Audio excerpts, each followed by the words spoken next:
Lake Victoria, known as Namlolwe before colonial times in Kenya, is the largest tropical lake in the world, with an average depth of 40 meters and a maximum depth of 83 meters.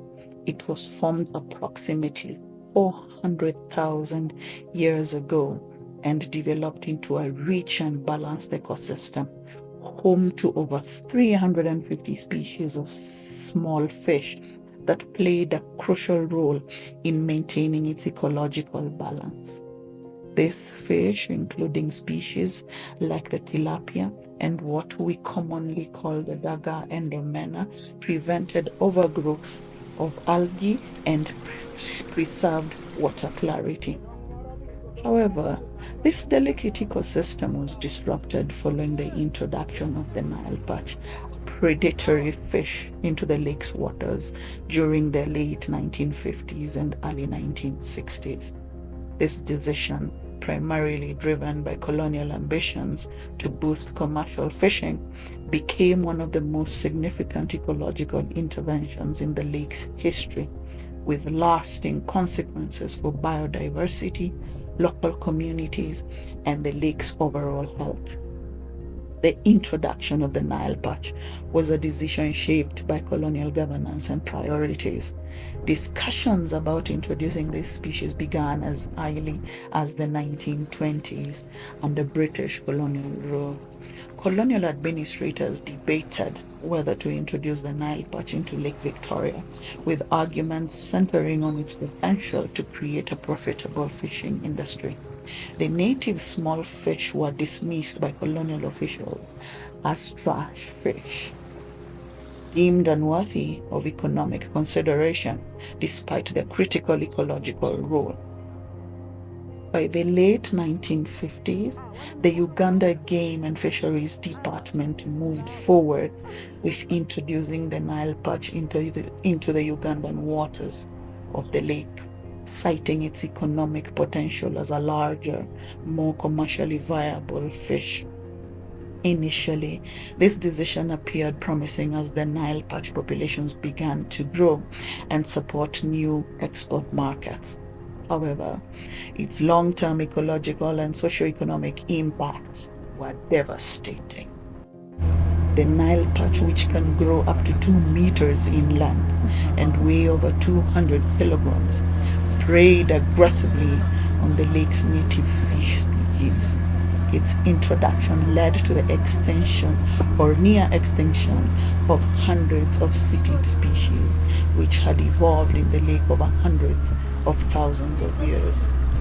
This biodiversity loss disrupted the food web, creating a cascade of ecological consequences.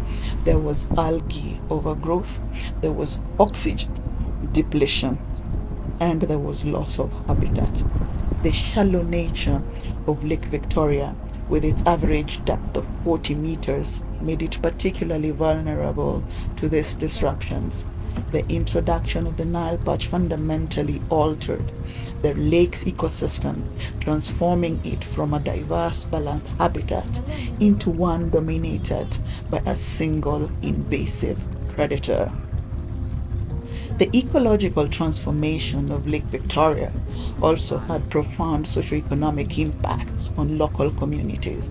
Before the introduction of the Nile perch, indigenous fishermen relied on smaller native species like the tilapia and the omena for their livelihoods and as affordable sources of protein. The arrival of the Nile perch shifted this dynamic. It marginalized the local fishermen. The Nile perch required specialized fishing equipment such as larger boats and stronger nets, which were inaccessible to many small-scale fishermen. It also made the industry to be export-oriented and thus brought about economic inequality.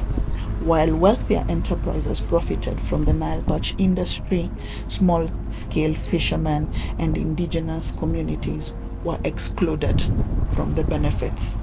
The introduction of the Nile perch began in the late 1950s, but it took until the 1980s for its population to dominate Lake Victoria. over the last 40 years, the ecological and socio-economic impacts of these invasive species have become fully apparent. As of 2025, it has been approximately 65 to 70 years since the species was first introduced, and the lake's ecosystem has not recovered. The introduction of the Nile perch into Lake Victoria exemplifies the long-lasting consequences of colonial interventions on local ecosystems and communities. Colonial administrators prioritize short-term economic gains over ecological sustainability and the well-being of indigenous population. The decision to introduce the Nile perch destroyed biodiversity, exacerbated inequality, and triggered ecological collapse. Lake Victoria's transformation from a biodiverse ecosystem into an environment dominated by a single invasive species reflects the broader legacy of exploitation. The ecological and socio-economic crisis facing the lake today underscore the need for equitable and sustainable management practices. Restoring Lake Victoria will require addressing both its ecological imbalances and the systemic inequalities that continue to affect the communities dependent on its resources. Ultimately, the story of Lake Victoria is a cautionary tale of how human interventions, driven by external priorities, can disrupt natural systems and create challenges that last for generations.